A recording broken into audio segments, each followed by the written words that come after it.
You're listening to Leduc Radio. This is news and views for the week of June 27th. My name is Artem Medvedev. The main news item for this week is, of course, the situation with Canada Post, but I wanted to start with a number to ponder on. CBC has reported that oil sands wealth grew 23-fold since 1990. 23 times is the increase in the estimated wealth of the oil sands projects.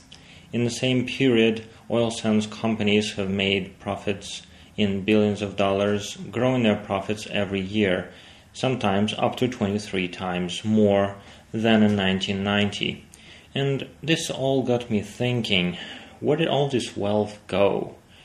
Living in Alberta, we're always told that the oil sands are the basis of our economy, and therefore if we see that the oil sands wealth grew 23-fold since 1990, we should really expect at least 5 times increase, or 3 times increase in the average wage, in the medical services funding in the province, in the education funding in the province, etc., etc. But we're not really seeing that, are we? All that we saw from this increasing oil sands wealth was a $400 check before one of the previous elections. We should probably expect a $400 check in the mail soon, given all the talk about the new provincial election coming up either this fall or early next spring. And this is quite interesting in terms of that this news item would be quickly forgotten by both the CBC and the general public, whereas this is actually a very deep subject. It really reveals a lot of paths for wonderful discoveries in terms of where the wealth of the richest people in Alberta, the oil sands CEOs and the largest multinational corporations, is coming from. And the fact that so little of this actually trickles down to the rest of the province, not to say anything about the rest of Canada, is quite intriguing. Of course, as oil becomes more and more expensive, as the world starts running out of it, oil sands wealth will grow 23-fold every day at some point. But I really doubt that at that point, healthcare funding, education funding, infrastructure funding, any of that will really grow. It's just interesting that during the election campaign, time and time again, I as an NDP candidate was being accused of being against the oil sands and wishing to close them down, but we never heard really anything about the realities as to what the oil sands are really doing to Alberta's economy and to Canada's economy today.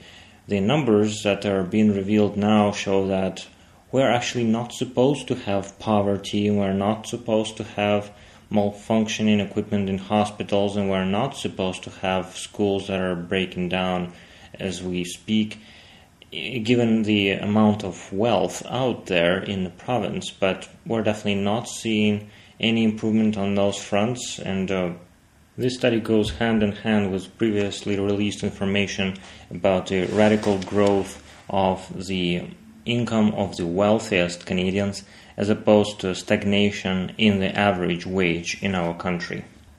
Now to go back to the main news item of this week, the Canada Post back to work legislation process. And the big question is, what does the way that the Canada Post workers were made go back to work, what does it mean to all of us here in Canada? And I just wanted to share some of my thoughts as to what it means. And if you agree or disagree, please let me know. I'd really love to hear from you. My Twitter account is artemmedv, ARTMMEDV. You can also find me on Facebook, on Blogger, and on YouTube. So I'll be happy to hear from you about this show or any previous show.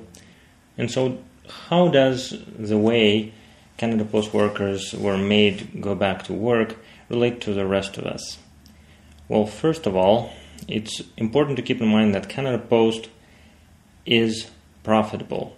This company had made profits in previous 5 years at least, and the claims that the management was making about there being no resources to fund wage increases and pension increases, etc., etc. Those claims were never proved by anything. No numbers were given, at least none were made public in order for us to believe these claims.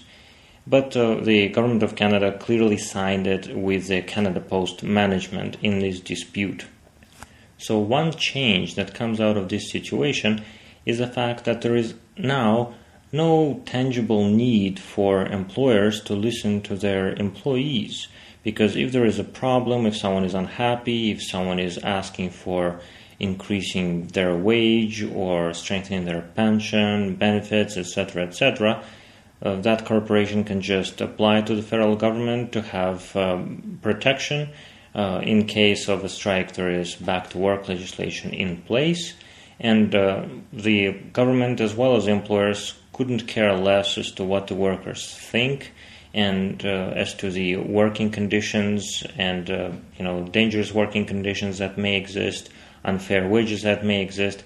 That is of no concern to either the employers or the Government of Canada, as we saw in the Canada Post example.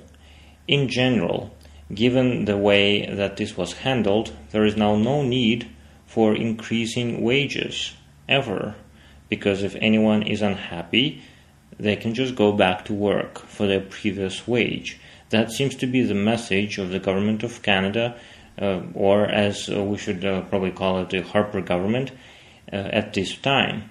In general, we're seeing complete degradation of labor rights in this country, perception of organized labor as a terrorist organization, that's unpatriotic, wants to destroy the economy, wants to destroy the successes made in each province, etc., etc. So organized labor that has done so much to increase average wages, to work for a 5-day working week, to work towards pension support, medical support, etc., etc., these organizations are now being painted as enemies of the public, and I would say this is a very, very dangerous signal, very dangerous situation that we're finding ourselves in.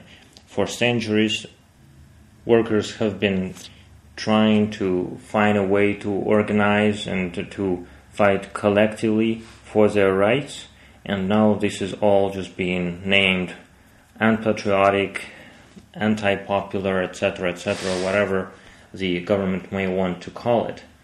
And in general, the way that the Canada Post strike and lockout were handled is a violation of the general principles of collective bargaining, right of people for a strike, a right of people to demand fair wages and fair working conditions. This is a very dangerous precedent in our country. This is a very dangerous way to react to workers' demands for fair wages and fair pensions, etc., etc., given the fact that many collective agreements are going to run out later this year. We're probably going to see more strikes and more lockouts as we go forward with the Conservative government. This is very important for us to understand that this is not the end of the struggle of workers for fair working conditions and pensions and wages, etc., etc. This is just the beginning. The way that the government handled this is brutal, completely unfair, and